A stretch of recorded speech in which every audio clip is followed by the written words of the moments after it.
بسم الله الرحمن الرحيم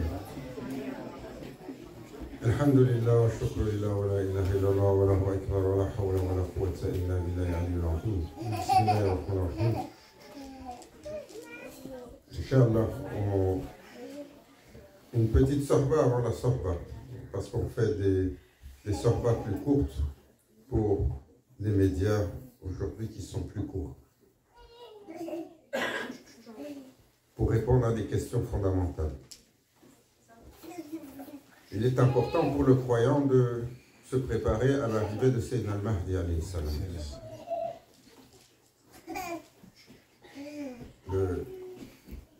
Quelqu'un posait la question aujourd'hui, quelqu'un qui partait pour le Umrah. Qu'est-ce que vous demandez comme dua? J'ai dit la dua qui englobe toutes les duas pour les gens d'aujourd'hui et leurs problèmes et leurs difficultés et l'oppression et le dhulm, c'est l'ouverture. Et cette ouverture ne peut avoir lieu que par l'arrivée de Sayyidina al-Mahdi alayhi salam. Et le prophète sallallahu alayhi wa sallam a enseigné ce principe. Va venir un de ses descendants qui va arrêter l'ère de l'obscurantisme, qui va remplir la terre de Haqq comme elle a été remplie de Batil avant. Et Mawlana Cheikh Nazim, Allah Azzawajal ennoblisse et illumine son secret, souvent il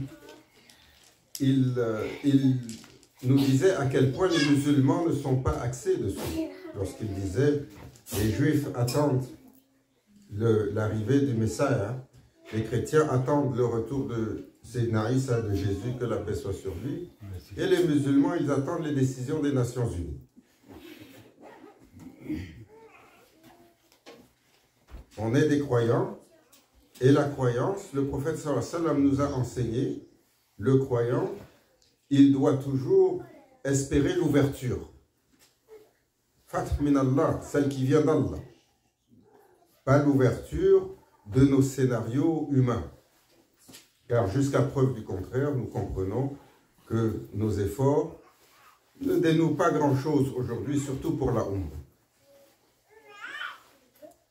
Et le prophète sallallahu alayhi wa sallam a décrit comment la corruption va se généraliser, elle va gagner tous les secteurs de la vie, elle va gagner le savoir, elle va gagner la compréhension, la sagesse va disparaître, la guidance va disparaître. Et la Ummah va se retrouver comme un corps sans tête, déambulant, mais surtout comme un morceau de viande en proie à une horde de chiens affamés. Tous vont se jeter sur cette Ummah et tirer dans tous les sens. Et le prophète sallallahu alayhi wa sallam a dit à de nombreuses reprises que viendra ce temps où Sayyidina al-Mahdi alayhi salam va revenir pour restaurer la vérité, pour arrêter l'obscurité. Et donc, la première des choses pour le croyant, c'est d'être dans la recherche de l'ouverture qui vient d'Allah et d'espérer, de souhaiter cette arrivée-là. Voilà, le Cheikh Nazim, toujours, il nous en parlait, on avait l'impression que peut-être c'est cette année qu'il va apparaître. Et des fois, il disait, ah, il a été annoncé chez les Aouliya avec tel événement, c'est al-Mahdi, il s'en vient. Et là, après, c'est al-Mahdi, il n'apparaissait pas. Il rigolait. Il disait, l'avion a été retardé. Quand vous êtes en train d'attendre à l'aéroport, quand on vous dit l'avion est retardé, vous patientez. Et ensuite, il disait, je sais pourquoi je leur ai dit cela. Je ne suis pas quelqu'un d'insensé. Parce que ceux qui se mettent dans la tête que c'est dans le Mahdi alayhi salam, il arrive, tout de suite, leur désir pour la dunya, il baisse. Leur désir pour les choses de ce monde baisse. Parce que cette arrivée, elle annonce la fin de la récréation.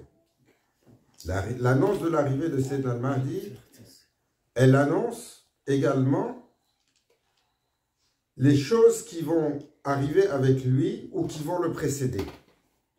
Notamment deux choses dont l'humanité doit avoir une crainte,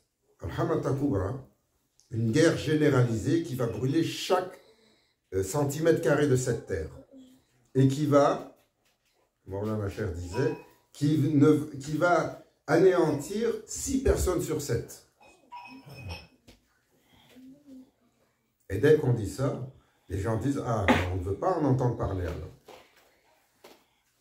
Et l'autre chose, l'arrivée, en même temps que Sayyidina al-Mahdi alayhi salam, d'un prince des ténèbres, Dajjal, celui qu'on appelle l'Antéchrist. Et donc,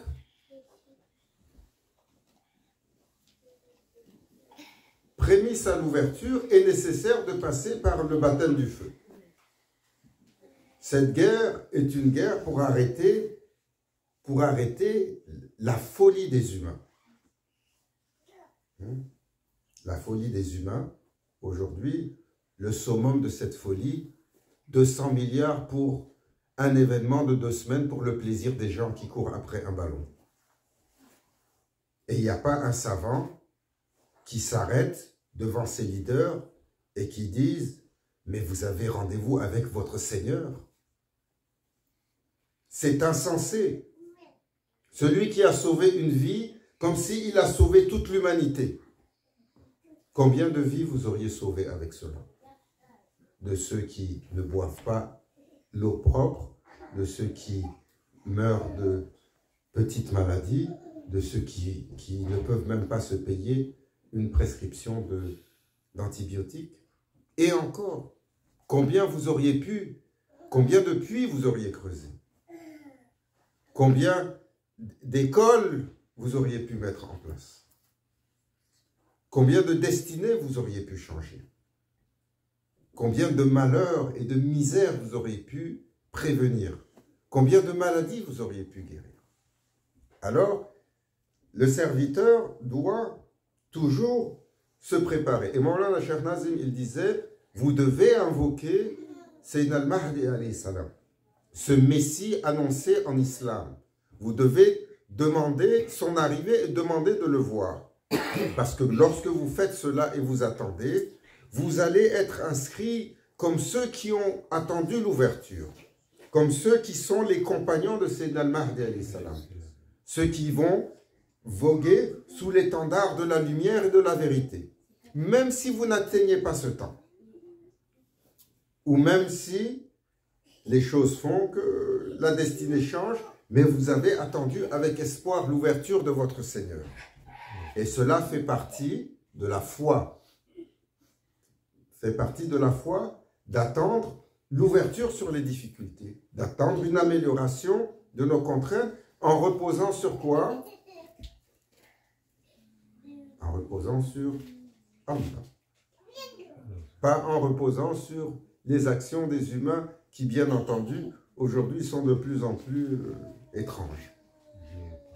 Alors, il faut y croire, il faut se le rappeler, il faut invoquer, il faut mentionner son nom et il faut orienter nos perspectives de vie pour diminuer nos scénarios de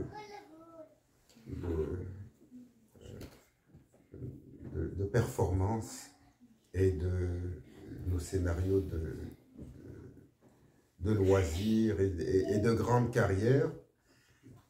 Il faut y mettre un bémol. Peut-être demain Sayyidina al-Mahdi arrive. Est-ce que tu es prêt?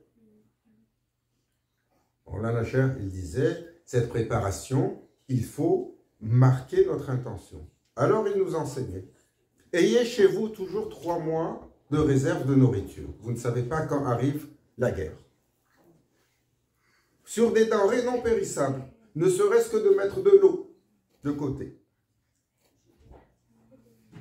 Ayez toujours dans le regard de trouver un coin de terre ou un pied-à-terre qui est en dehors des grands centres urbains. Une cabane à la campagne. Parce que lorsque ça va se gâter, les centres urbains vont devenir pire que tout ce qui existe sur Terre. Imaginez, une guerre se déclenche, les approvisionnements sont en rupture, et vous laissez une horde de gens affamés les uns sur les autres, ils sont par centaines de milliers ou par millions, ou même par dizaines de millions. Ça va être plus difficile que ceux qui tombent du ciel. Donc il disait toujours, préparez-vous, marquez cette intention. Et toujours ayez la vigilance de tranquillement vous retirer, comme le prophète sallallahu alayhi wa sallam a dit. Lorsque vous voyez que la corruption se généralise, retirez-vous chez vous.